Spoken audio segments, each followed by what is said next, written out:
इब्राहिम हैदरी के समाजी रहनुमा कमाल शाह, अशरफ शाह, फरहान हैदर और दीगर ने इब्राहिम हैदरी थाने के एसएचओ की ज्यादतियों के खिलाफ मलिर प्रेस क्लब में प्रेस कॉन्फ्रेंस करते हुए कहा कि गुज़श्ता रात इब्राहिम हैदरी में पुलिस के सादा कपड़ों में मलफूज एहलकारों ने मेरे घर पर चढ़ाई करके चादर और चारदीवारी का तकद्दुस पामाल करते हुए घर में घुसकर तलाशी ली। घर में मौजूद अलमारी और दीगर सामान के ताले तोड़कर घर में मौजूद ईद के कपड़ों के लिए 35,000 रुपए, सोने, जेवरात, मोबाइल फोन लेकर चले गए। जबकि तलाशी के दौरान घर में कोई चीज ना मिलने पर घर में मौजूद अफराद पर सख्त तशद्दुद किया।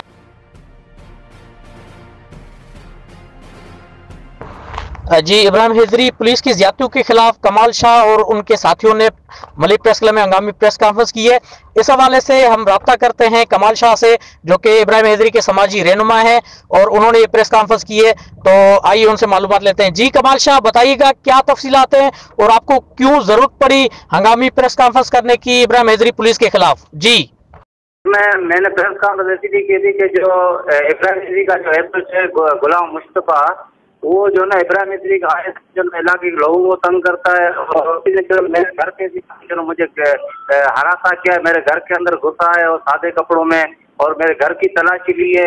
उसके बाद जो मुझे पकड़ के जो गाड़ी में बैठाने की कोशिश की, उसको इलाके के लोगों ने मुझे छुड़ाया है। उसके बाद मेरे पर उसने जुर्म काटी है और उसके बाद मैंने जो ना इसीलिए मैंने प्रेस कॉन्फ्रेंस की कि मैं एसएसपी मलिर एसएसपी मलिर को जो ना मैं अपील करना चाहता हूँ कि इस एसएचओ को फौरन जो ना यहाँ से बदली करके यहाँ पे गिरफ्तार किया जाए।